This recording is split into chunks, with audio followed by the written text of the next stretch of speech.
আম্মাজান খাদিজাকে কবরের ভিতরে নামাইলেন। এরপরে দাফন কমপ্লিট করার পরে নবীজির কবরের পাশ থেকে আমার ভাইরা বিন্দু পরিমাণ সরে না, বরং কবরের পাশে দাঁড়ায় দাঁড়ায় নবীজি কাঁদতে থাকে। রব্বে কারীম জিবরাইলকে ডেকে বলতেছে, জিবরাইল, আমার হাবিব কেন আম্মাজান খাদিজার কবরের পাশে দাঁড়ায় দাঁড়ায় কেন কাঁদে?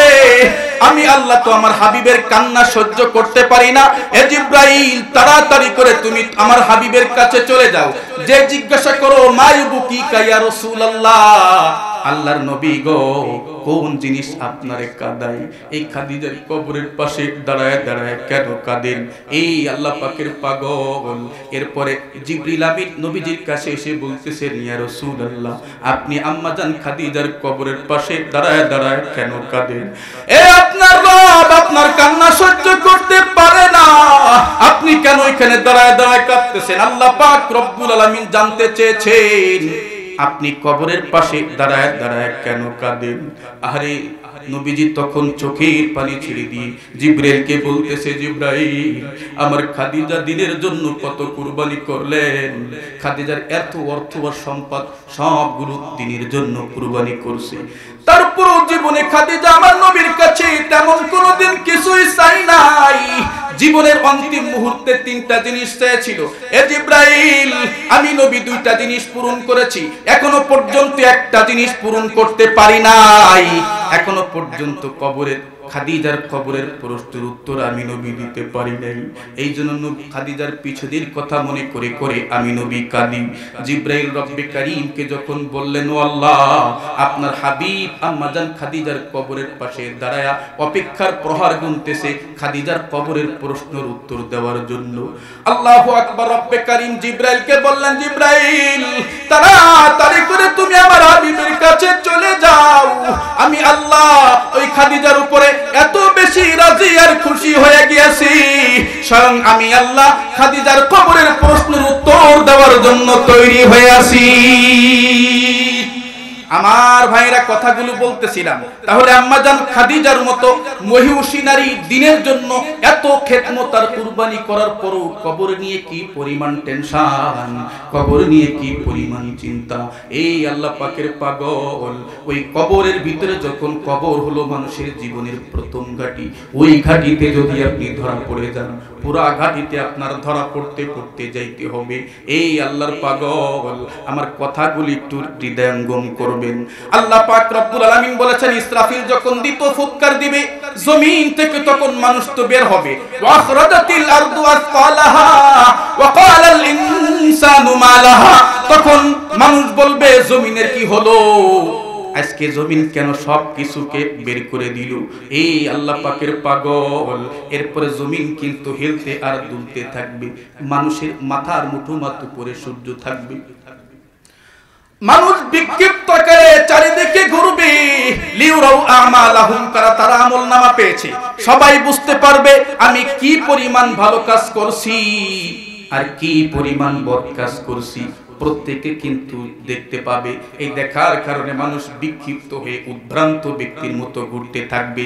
এদিকে সূর্যের কিরণ আমার ভাইরা মুঠোমাত উপরে, মানুষ চিল্লা চিল্লা লাফালাফি করবে। আল্লাহ পাক রব্বুল আলামিনকে বলতে চাবে, আল্লাহ গো, প্রয়োজনে তুমি আমাদেরকে জাহান্নামের ভিতরে ঢুকায়া দাও, তারপর হাসরের ময়দানের এই যন্ত্রণা আমরা তো আর সহ্য করতে পারি না। কাঁদতে কাঁদতে মাথার গিলু পর্যন্ত টকবক টকবক করতে থাকবে, মাথার মগজগুলো পর্যন্ত বের হয়ে পড়বে, মানুষ একদম উদ্ভ্রান্ত ব্যক্তির মতো হয়ে পড়বে, জমিনগুলো দুলতে থাকবে, কোন জমিনের উপরে ভালো করে দাঁড়াইতে পারবে না। আমার ভাইরা কথাগুলি ভালো করে বুঝবেন। এই টেনশন আর এই চিন্তার ভিতরে যখন মানুষ থাকবে, পয়গম্বর বলেছেন এই পৃথিবীর মানুষ সব থেকে কঠিন মুহূর্ত আর অসহায় মুহূর্ত হবে কিয়ামতের দিন। মানুষ সব থেকে কঠিন অসহায়ের ভিতরে থাকবে কোন দিন? কথা বলেন, কোন দিন? কিয়ামতের দিন। এই আল্লাহ পাকের পাগল, কিন্তু টেনশন আর চিন্তার কারণ নাই। নবীজি বলেছেন 7 শ্রেণীর মানুষকে ওই কঠিন মুহূর্তে রব্বে কারীম নিজের আরশে আজিমের নিকটে ছায়া দান করবে। আওয়াজ করে বলুন, কয় শ্রেণী? 7 শ্রেণীর। সাবাতুন ইযিল্লুহুমুল্লাহু তাআলা ফি জিল্লিহি ইয়াউমা লা জিল্লা ইল্লা জিল্লুহু। ওই কিয়ামতের কঠিন ময়দানে মানুষ যখন বিক্ষিপ্ত আকারে ঘুরবে, মানুষ যখন প্রচন্ড টেনশনের ভিতরে থাকবে, মানুষ যখন প্রচুর আকারে টেনশনের চিন্তার ভিতরে থাকবে, মানুষ যখন জীবনের সব থেকে কষ্টের ভিতরে থাকবে, ওই সময় রব্বে কারীম 7 শ্রেণীর মানুষকে আল্লাহ পাক রব্বুল আলামিন তার আরশে আজিমের নিকটে ছায়া দান করবে। এ যুবক আওয়াজ করে বলো কয় শ্রেণীর? আরো জোরে বলো কয় শ্রেণীর? 7 শ্রেণীর মানুষকে রব্বে কারীম আরশে আজিমের নিকটে ছায়া দান করবে। তার ভিতরে অন্যতম একটা গ্রুপ হলো ওয়ারাজুলুন কলবুহু মুআল্লাকুম বিল মাসাজিদি। ওই সকল যুবকদেরকে রব্বে কারীম কিয়ামতের ময়দানে আরশে আজিমের নিকটে ছায়া দান করবে যে যুবকগুলো মসজিদ মুখে থাকতো। আওয়াজ করে বলেন কি মুখী থাকতো? যারা মসজিদকে বড় মহব্বত করত, মসজিদের সঙ্গে যারা জড়িত থাকতো, মসজিদের জন্য যারা জীবন পর্যন্ত দিয়ে দিত, মসজিদের সঙ্গে যারা সম্পৃক্ত থাকতো, মসজিদের আয় এবং উন্নতির ব্যাপারে যারা সব সময় চিন্তা আর ফিকির পর্যন্ত আমার ভাইরা করত, মসজিদে কি লাগবে সেই নীলাফায় পড়তো। এই আল্লাহ পাকের পাগল আমরা কে কে রব্বে কারীমের আরশে আজিমের নিকটে ছায়া পাই? দুহাত তুলে একটু রব্বে কারীমকে দেখান। আল্লাহ আমাদের প্রত্যেককে আল্লাহ পাকের আরশে আজিমের নিকটে ছায়া দান করুন, বলেন আমিন। এ যুবক, একদম সহজ কথা, মসজিদকে প্রাণে ভালোবাসতে হলে মসজিদের হাজতগুলো পর্যন্ত পূরণ করতে হবে।